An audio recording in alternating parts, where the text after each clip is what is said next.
성령 하나님께서 함께하여 주셔서 그리스도를 잡아 하나님 주님 앞에 올려드릴 수 있는 번제가 되어지길 원합니다. 나를 드려지길 원합니다.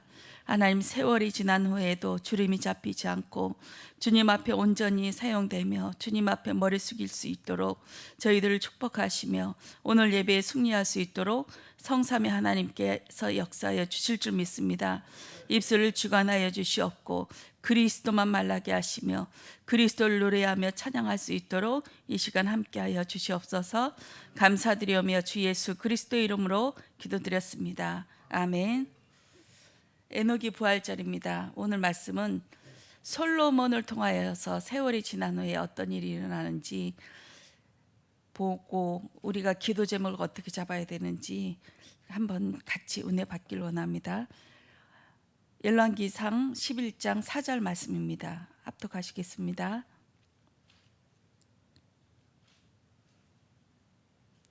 솔로몬이 나이가 많을 때에 그의 여인들이 그의 마음을 돌려 다른 신들을 따르게 하였으므로 왕의 마음이 그의 아버지 다윗의 마음과 같지 아니하여 그의 하나님 여호와 앞에 온전하지 못하였으니. 에녹이 부활절을 통해서 부활을 알려면 죄와 사단을 먼저 알아야 된다고 하셨습니다. 죽음이 무엇인지 알아야만이 부활에 대해서 소망이 되어지고 죄가 무엇인지 알아야만이 내가 여기에 붙잡혀 있고 나는 빠져나갈 수밖에 없는 그런 죄인이구나.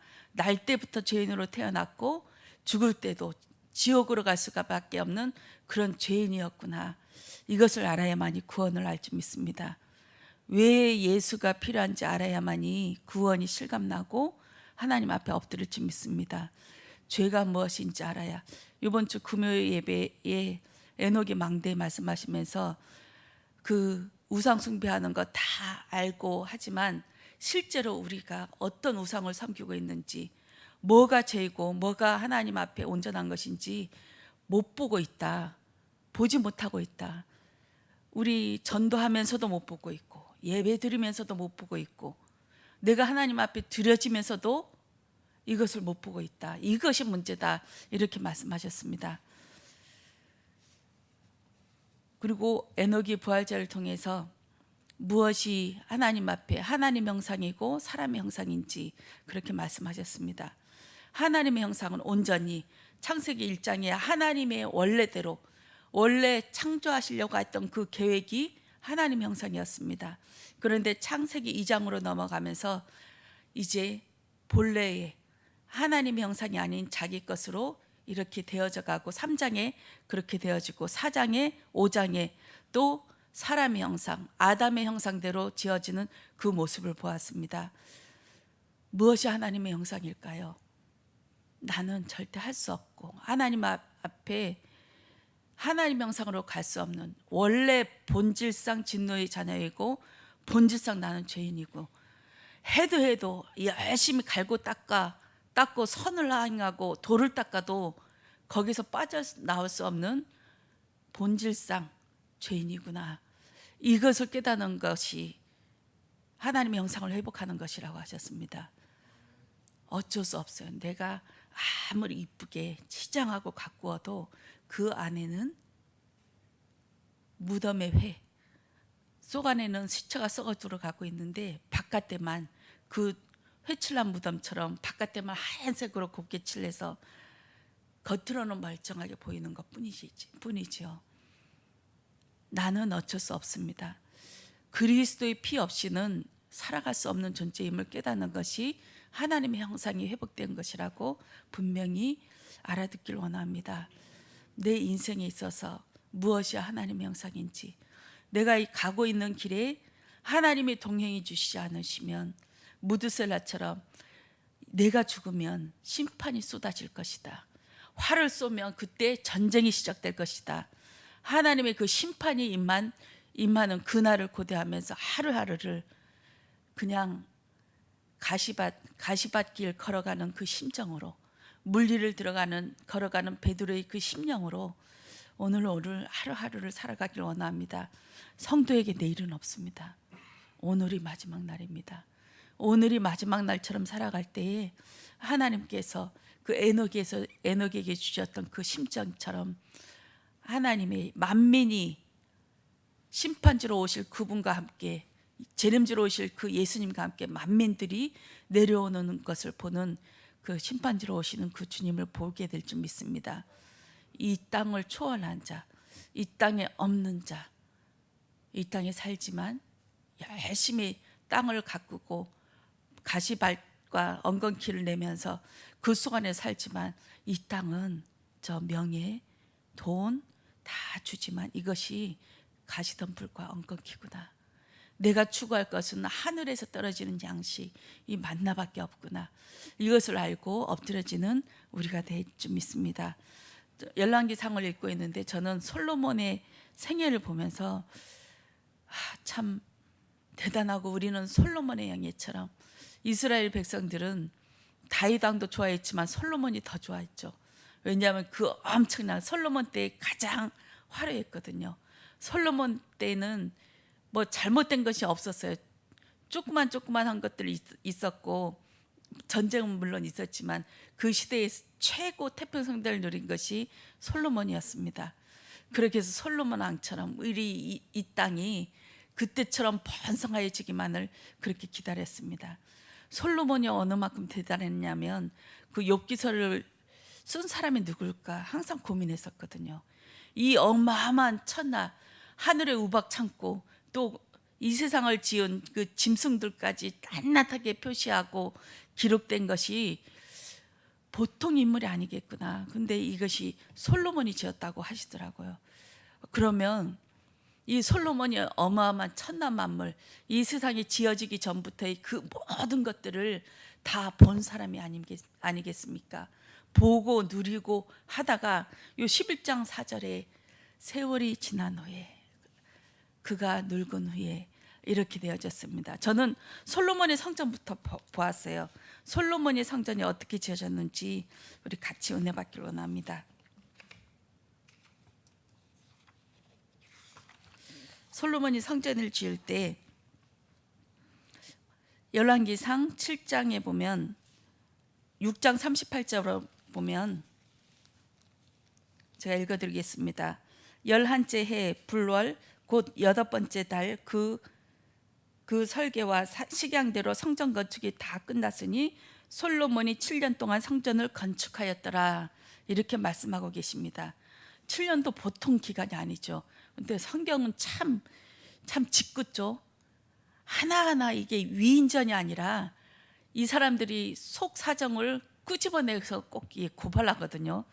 7장 1절에 보시겠습니다. 솔로몬이 자기의 왕궁을 13년 동안 건축하여 그 전부를 준공하니라. 그 성전을 지을 때는 7년이었고 그 이후에 13년 동안 자기의 왕궁 또 후궁 또 애굽에서 데리고 온 그 왕비 그를 위해서 엄청난 공을 들입니다. 그렇게 해서 20년 동안 지어지게 됩니다. 그리고 20년 동안 지은 다음에 기브온에서 하나님이 솔로몬에서 처음 나타나시고 또 모든 것이 자기가 원하는 대로 다 성전 건축과 궁을 완성한 다음에 20년 뒤에 또 나타나시죠. 기브온에서 나타날 때는 그 제사 드릴 때가 없었어요. 그래서 솔로몬이 다윗 왕에 거하고 또 애굽에서 취한 그 왕비도 거기에서 취하면서 하나님 앞에 예배를 드리러 기브온에 가서 엄청 많은 양을 하나님 앞에 제사를 지내고 할 때 하나님이 나타나셨어요. 내가 너에게 무엇을 줄까 하니까 나는 하나님 앞에 너무 작은 자입니다. 우리 아버지에 비하면 어린아이와 같은 자인데 제가 감히 이 백성들을 다스릴 수가 없어요. 하나님 저에게 지혜를 주시면 이 백성들을 잘 다스릴 수 있도록 하나님 은혜 주세요. 그렇게 그 하나님이 그 말이 너무 마음에 감동해서 네가 구하지 않은 것 모든 것을 너에게 더해 주마. 이렇게 해서 그때부터 엄청난 지혜를 통해서 성전도 지어지고 모든 것을 지어지고 이 나라들을 이제 치리하고 또 모든 사람들이 전 세계에서 와서 이 솔로몬의 얘기를 듣고 합니다. 그런데 저는 이 7년 13년이란 게 솔로몬의 속 마음이 담겨 있지 않았을까. 하나님 앞에 모든 것을 드리고 이제 성전 건축한 다음에 하나님 앞에 예배를 드립니다. 성전 완공 감사 예배를 드리죠. 완공 감사 예배를 드린 다음에 드릴 때에 솔로몬이 그 얘기를 합니다. 이 성전에서 하나님 앞에 구별하여 지어서 모든 것을 이 성전에서 손을 들어 경배하면 죄에서도 사해주고 병마와 모든 질병에서도 구해주시고 어떠한 것에서도 적군에서 끌려갔을 때도 와서 이 성전에서 하나님 앞에 예배를 드리면 용서해 주시고 다시 회복해 주시고 계속 이 말만 하거든요. 한번 제가 읽어드릴게요. 열왕기상 8장입니다. 8장 38절. 한 사람이나 혹 주의 온 백성 이스라엘이 다 각각 자기의 내 마음의 재앙을 깨닫고 이 성전을 향하여 손을 펴고 무슨 기도나 무슨 간구를 하거든 주는 계신 곳 하늘에서 들으시고 사하시며 각 사람의 마음을 아시오니 그들의 모든 행위대로 행하사 갚으시옵소서. 주만 홀로 사람의 마음을 다 아심이니이다. 그리하시면 그들이 주께서 우리 조상들에게 주신 땅에서 사는 동안에 항상 주를 경외하리이다. 이 성전을 향하여 손을 펴고 기도하고 다니엘도 그랬죠. 저 성전 동쪽을 향하여 성전을 향하여 손을 듣고 하루에 3번 기도하였습니다. 이 비밀을 깨달았기 때문이지요. 근데 저는 계속 이게 마음이 7년 13년 이렇게 성전을 짓는 거 이 속마음이 좀 애매하다 싶어서 계속 그 각도로 봐지더라고요.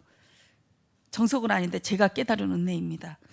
48절에 보면 주는 계신 곳 하늘에서 들으시고 이방인이 주께 부르시는 대로 이르사 땅의 만민이 주의 이름을 알고 주의 백성을 이스라엘처럼 경외하게 하시며 또 내가 건축한 이 성전을 주의 이름으로 일컫는 줄을 알게 하옵소서. 내가 건축한 성읍 또 있습니다. 다음에 48절에 보면 자기를 사로잡아 간 적국의 땅에서 온 마음과 온 뜻으로 주께 돌아와서 주께서 그들의 조상들에게 주신 땅 곧 주께서 택하신 성읍과 내가 주의 이름을 위하여 건축한 성전 있는 쪽을 향하여 주께 기도하거든. 주는 계신 곳 하늘에서 그들의 기도와 간구를 들으시고 그들의 일을 돌아보시오며. 계속 이 얘기를 하죠. 이 성전, 내가 지은 이 성전 건축, 이 성전을 향하여 들면 하나님께서 응답하여 주시고 하나님이 살아계심을 알게 하옵소서. 마치 야곱이 야복강가에서 하나님 앞에 돌베개 메고 하늘에서 왔다 갔다 하는 사다리를 보았을 때 이제 미래를 알 수 없는 그 하란 땅으로 갈 때 그 얘기를 하죠. 내가 살아서 돌아오면 여기에 베델이 되게 하고 하나님 앞에 11조를 드리고 당신을 내가 하나님으로 섬기겠다. 이런 저는 뉘앙스로 봐졌어요.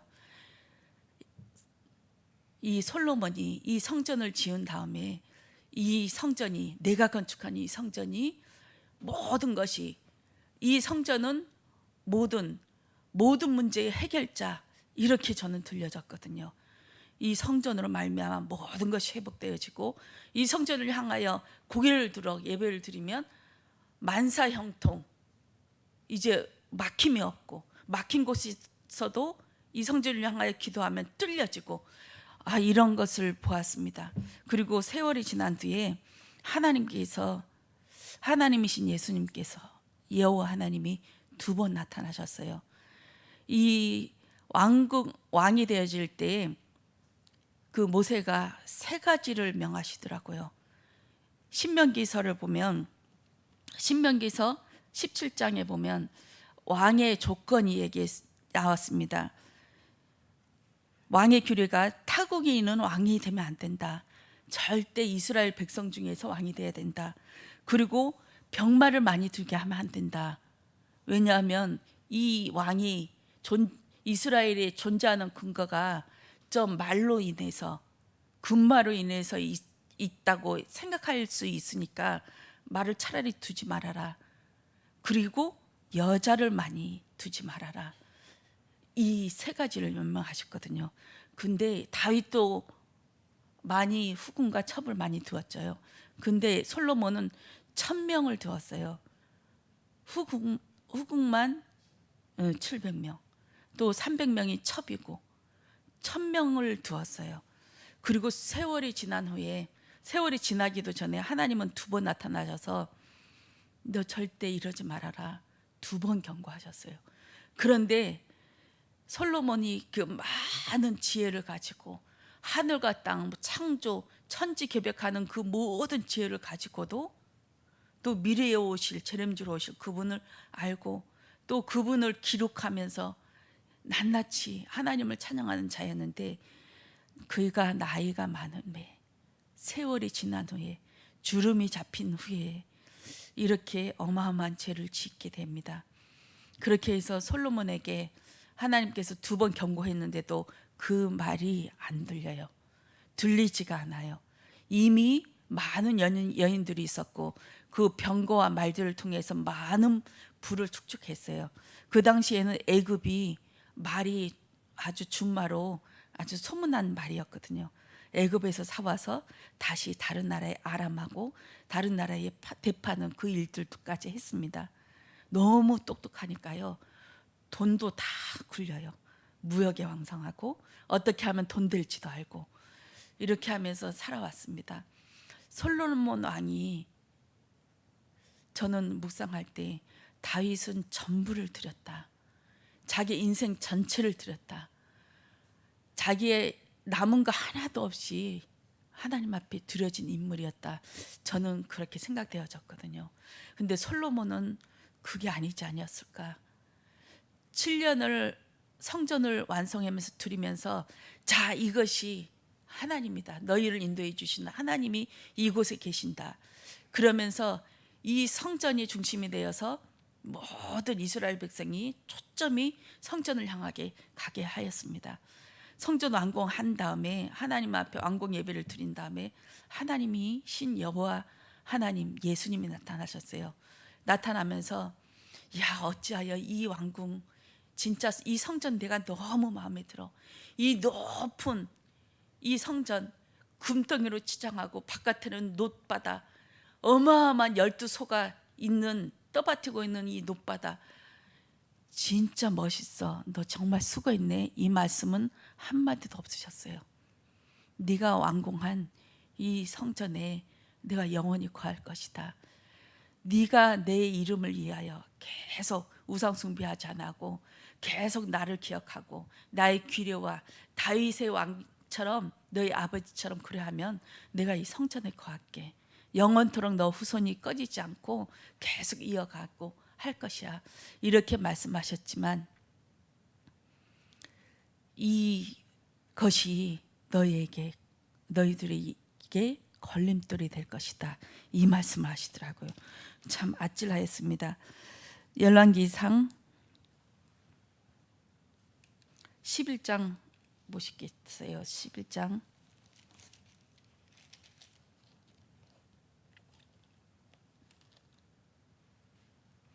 11장에 보면 이것을 다 지어서 한 다음에 성전을 건축한 다음에 9장입니다. 9장 6절부터 제가 읽어드릴게요. 만일 너희나 너희의 자손이 아주 돌아서서 나를 따르지 아니하면 내가 너희 앞에 둔 나의 계명과 법도를 지키지 아니하고 가서 다른 신을 섬겨 그것을 경배하면 내가 이스라엘을 내가 그들에게 준 땅에서 끊어버릴 것이요 내 이름을 위하여 내가 거룩하게 구별한 이 성전이라도 내 앞에서 던져버리리니 이스라엘은 모든 민족 가운데서 속담거리와 이야기거리가 될 것이며 이 성전이 높을지라도 지나가는 자마다 놀리며 비웃어 이르되 여호와께서 무슨 까닭으로 이 땅과 이 성전에 이같이 행하셨는가 하면 대답하기를 그들이 그들의 조상들을 애굽 땅에서 인도하여 내신 그들의 하나님 여호와를 버리고 다른 신을 따라가서 그를 경배하여 섬김으로 여호와께서 이 모든 재앙을 그들에게 내리심이더라. 끔찍하죠. 이 성전 너희들이 자랑하는 것 그것 가지고 너 망할 거야. 망하는 것만으로도 부족해서 모든 사람들이 알전대로 왜 저 사람이 저렇게 망했지? 쑥닥거릴 정도로, 수군거릴 정도로 그렇게 쫄딱 망하고 네가 그 세웠던 그 성전이 웃음거리가 될 것이고 놀림거리가 될 것이야. 이렇게 말씀하고 계십니다. 솔로몬에게 영광이 무엇입니까? 솔로몬이 그 예루살렘 성전을 짓고 자기의 후궁들을 천명하고 또 세월이 지난 후에 그들에게 그 신앙을 저버려서 예루살렘 성전 앞에서부터 곳곳에 산당을 지어서 그들이 섬기는 몰렉신 또 여러 가지 신들을 섬기고 있었습니다. 솔로몬의 성전이 성전 밑에서 그 이방 여인과 그 후궁들과 그들에 의해서 짓밟혀지고 더럽혀지고 있었습니다. 그렇게 해서 하나님이신 여호와 하나님 예수님께서 나타나셔서 내가 당장에 너를 없애고 이스라엘을 멸망시키고 싶지만 내가 다윗의 얼굴을 위하여 내가 참아 너 밑에 후손을 통해서 찢어지게 하고 또 내가 다윗의 얼굴 내가 지금 다윗의 얼굴을 계속 지켜보고 있거든. 왜냐하면 하늘나라에서 우리 몸은 그때 천국이 열리지 않아서 몸은 땅에 있지만 그 하나님의 그 얼굴을 계속 같이 대면하고 보고 있는 그 다윗이 항상 보고 있기 때문에 내가 이 다윗 항상 나를 보고 있는 이 다윗 대면하고 있는 다윗을 얼굴 봐서 너는 너희 후손에서 그리스도가 나올 것이고 이것이 나의 언약이기 때문에 너희 후손을 통해서 그리스도가 내가 태어날 거야. 이렇게까지 말씀하십니다. 다윗의 얼굴 때문에 그러면서 우리를 무드셀라처럼 다윗의 얼굴처럼 창을 든 자, 병기를 든 자, 화살을 도와서 심판을 예비하는 자 그렇게 우리 가문의 족보에 우리 지키는 자로 마지막 날 예비하는 자를 우리에게 서게 하신 줄 믿습니다. 저는 이 생각을 해봤어요. 세월이 지난 후를 어떻게 이길까? 세월이 지난 후를 그 주름이 잡힐 때를 잡히지 않게 어떻게 할까? 저는 이 생각을 하면서 우리 이천 지원의 교회 강주성 목사님 어머님 돌아가실 때에 예배 드리고 오다가 교통사고 나서 순식간에 돌아가셨거든요. 참 복된 인생이다. 세월이 흐름이 가기 전에 하나님께서 그 속에 계시게 하셨구나. 우리가 볼 때 그 죽음이 하나님의 복이었구나. 저는 그 생각을 했어요. 저도 자신이 없거든요. 이 세월의 흐름을 그 솔로몬의 그 영광을 가지고도 그 세월의 흐름을 이기지 못하지 않았습니까? 그리스도의 영광이 성삼위 하나님께서 우리 안에 들어오시면 내가 죽어지고 그리스도께서 계속 살아나시며 우리를 이끌어 가시는 그 죽음의 자리로 이끌어 가실 줄 믿습니다.